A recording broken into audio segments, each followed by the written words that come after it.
அதனால அரசம்பட்டி ஊர் சனங்களுக்கு சொல்லிக்கிறது என்னன்னா, நாளை காலையில ஊர் தலைவர் வீட்டுல பஞ்சாயத்து கூடுது, தவறாம எல்லாரும் கலந்துங்க சாமியோ.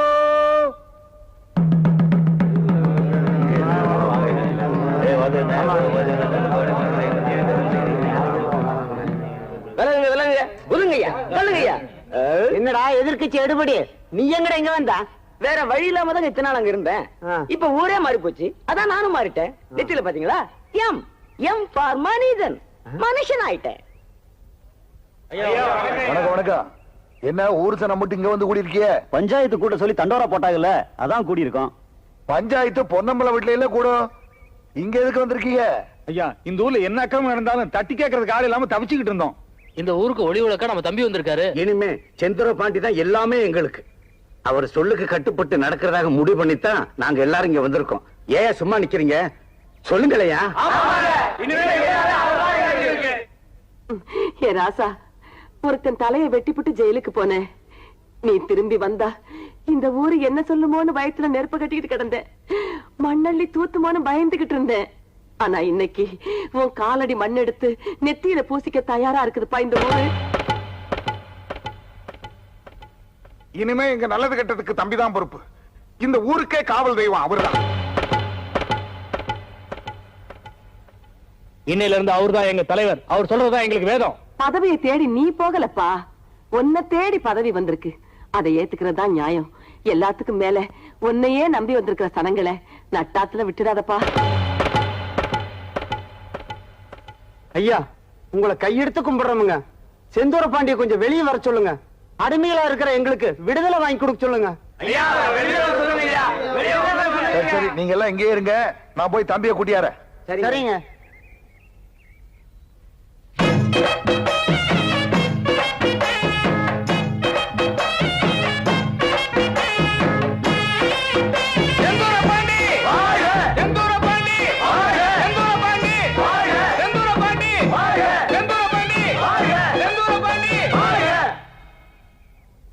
உங்க எல்லாருக்கும் வணக்கம். நான் மட்டும் இல்ல, எல்லாருமே வாழணும். பதவியை சுகமா நினைக்கிறவன் தலைவன் இல்ல, சுமையா நினைச்சு உழைக்கிறவன் தான் உண்மையான தலைவன். இந்த நிமிஷத்துல இருந்து உங்களுக்கு தலைவனா இல்ல, ஒரு தொண்டனா இருந்து உழைக்கிறேன். என்ன கூட பிறந்தவனா நினைச்சு உங்க குறைகளை என்கிட்ட சொல்லுங்க. என் உயிரை கொடுத்தாவது அதை நான் தீர்த்து வைக்கிறேன். சும்மா கிடந்த சங்க ஊதி கெடுத்தான ஆண்டிங்கிற மாதிரி பஞ்சாயத்தை கூட்ட சொன்னீங்க. இப்ப என்னடான்னா ஊர்ல உள்ள காக்கா குருவி எல்லாம் செந்தூர பாண்டி வீட்டுக்கு போய் சேர்ந்துருச்சு.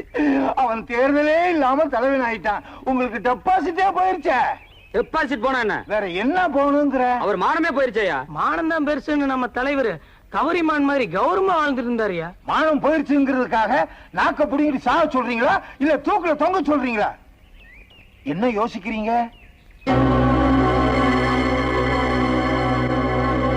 ஊர்ல ஒரு பையன் இனிமே வாழட்ட முடியாதுன்னு. வணக்கங்க ஐயா. வாங்கண்ணே, என்ன விஷயம்? ஐயா, எலி வலையானாலும் தனி வலையா இருக்குன்னு சொல்லி வாயை கட்டி வயிற்ற கட்டி ஒரு வீட்டை கட்டுனுங்க. அந்த வீட்டை மலைச்சாமிட்ட அடமானம் வச்சு 2000 ரூபாய் கடன் வாங்கணுங்க. வாங்கின கடனுக்கு மேல 2 பங்கு வட்டியும் கட்டிட்டுனுங்க. இப்ப பத்திரத்தை திருப்பி கேட்டா கொடுக்க மாட்டேன்னு சொல்றாருங்க. சரி, இப்ப நீங்க வீட்டுக்கு போங்க. உங்க பத்திரம் உங்க வீட்டை தேடி வரும். சரிங்க ஐயா. நான் மலைச்சாமி கிட்ட போயிட்டு வரேன். அண்ணே, இந்த சின்ன விஷயத்துக்குலாம் நீங்க போக கூடாது அண்ணே. உங்க துண்டை கொடுங்க, காரியத்தை நாங்க முடிச்சிட்டு வர்றோம். என்ன சொல்ற?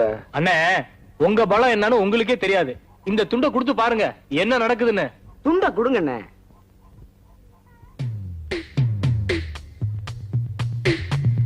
அந்த துண்டு பசங்களுக்கு இந்த துண்டு பத்தாதா?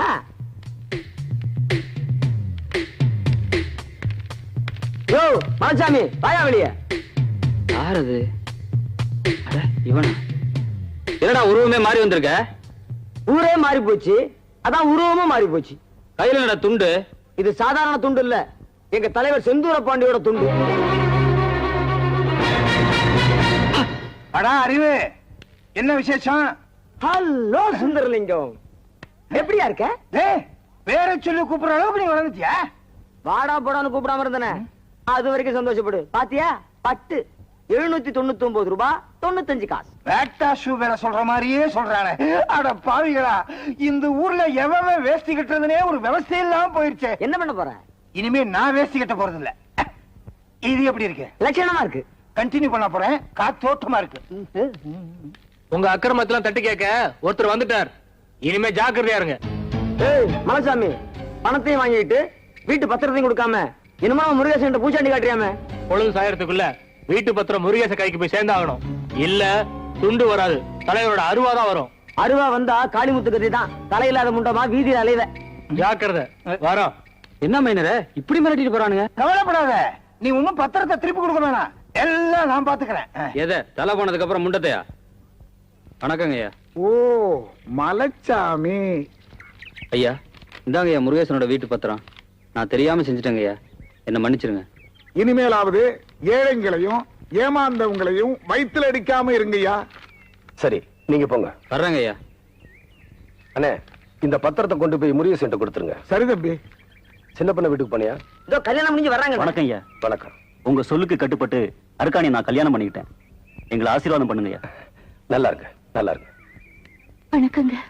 வணக்கம். ஊருக்கெல்லாம் நியாயம் சொல்றீங்க, ஆனா பாதிக்கப்பட்ட எனக்கு ஒரு நியாயம் சொல்ல மாட்டீங்களா?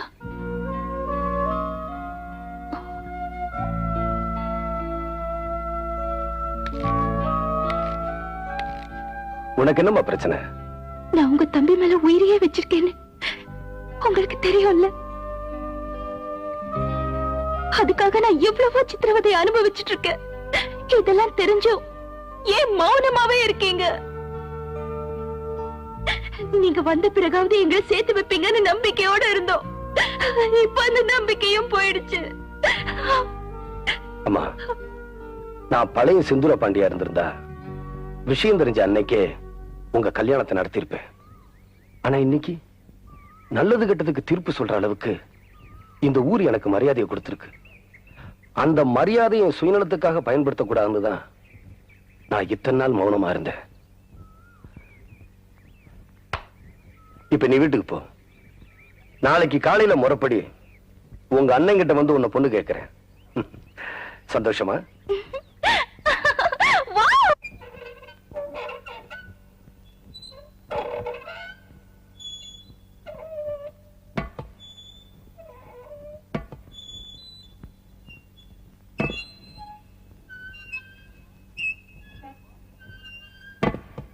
வாங்க தலைவரே.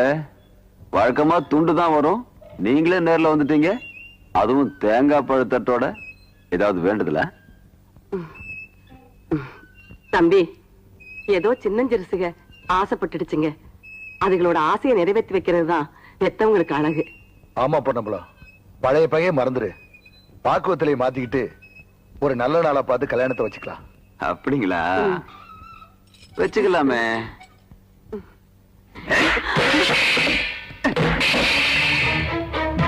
பொண்ணுமலம், நாங்க முறைப்படி பொண்ணு கேட்டு வந்தோம். நீ முறைதவறி நடந்துகிட்ட. உனக்கு இன்னைக்கு சாயந்தரம் வரைக்கும் டைம் தரேன்.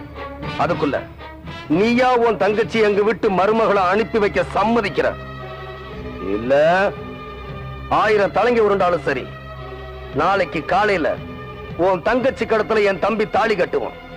இத நடத்தி காட்டல நான் செந்தூர பாண்டியில. வாங்க. ஆத்துக்குள்ளே ஏலேலோ அத்தி மரம் ஐலசா, அத்தி மரம் ஐலசா. ஓ பேபி, என்ன பண்ணிட்டு இருக்கீங்க? மண்ணு வெட்டிட்டு இருக்கிறோம். You are correct. ரொம்ப நாளா எனக்கு ஒரு சந்தேகம். என்னப்போ? பொண்டாட்டி புள்ள பெத்துக்கும் போது எவன் ஒருத்தன் துடிக்கிறானோ அவன் தான் உண்மையான புருஷன். அது எனக்கு புரியுது. ஆனா ஏன் பொண்டாட்டி புள்ள பெத்துக்கும் போது இந்த மைனர் சுந்தரலிங்கம் துடிச்சானே, அது ஏன்? அத நான் சொன்ன அசிங்கமா இருக்குமே. அசிங்கமா இருக்க பரவாயில்ல, சொல்லு. சொல்லணுங்கிற சொல்லு. உன் பொண்டாட்டிக்கு நீ புருஷன் இல்லடா, அவன்தே புருஷன். நீ வெறும் பினாமிடா. என்னடா சொன்ன? கட்டரும்பு அங்கே கடிச்சுதா, டண்டனக்கு டண்டனக்கு கடிச்சிருக்கும், டண்டனக்கு வாலிச்சிருக்கும். டண்டனக்கு. யார் இது சம்பந்தமே இல்லாம தாளம் போடுறது? இங்க பாடுறா. அது என்ன தபலாவா? டேய், பெரிய பாறாங்களை வச்சிருக்க? துரோகி, நாய் மாதிரி உன் காலை சுத்தி சுத்தி வந்தனே, என் பொண்டாட்டி மேலே கை வச்சுட்டியடா. டேய் வேண்டாம்டா. ஐயோ அடிச்சுட்டானே, இனிமே எந்திரிக்கிறது சந்தேகம்தான். மச்சான், மீனாவரம் கண்ணு ராத்திரியோட ராத்திரியா கோயில்பட்டி கூட்டிட்டு போயிட்டான். நாளை காலையில வீசத்த ஒரு மகனுக்கு அவளை கட்டி வைக்க போறானா.